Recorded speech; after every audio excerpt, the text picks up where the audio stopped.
ધારી નગરપાલિકામાં 6 વોર્ડની 24 બેઠકોમાં મતદાન થયું. કુલ 20,279 મતદાર નોંધાયા. ધારી નગરપાલિકાની પ્રથમ સામાન્ય ચૂંટણીમાં કુલ 28 બેઠકોમાંથી 4 બેઠકોના ઉમેદવારો પહેલેથી જ બિનહરીફ જાહેર થતા ચૂંટણીની રસપ્રદતા વધી હતી. બાકીની 6 વોર્ડની 24 બેઠકો માટે મતદાન યોજાયું હતું.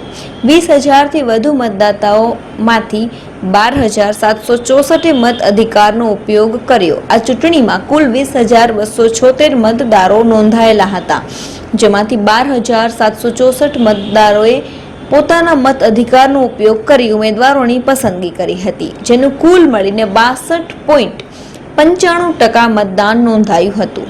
મતદાનમાં પુરુષ મતદારોની ભાગીદારી મહિલાઓની તુલનામાં વધુ જોવા મળી હતી. પુરુષ મતદાન 66.5% રહ્યું હતું, જ્યારે મહિલા મતદાન 59.61% નોંધાયું હતું.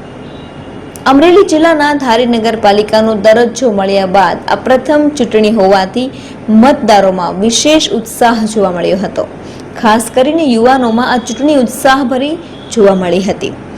મતદાન દરમિયાન લોકોએ ઉત્સાહપૂર્વક ભાગ લઈને લોકશાહી પ્રત્યેની પોતાની પ્રતિબદ્ધતા દર્શાવી હતી.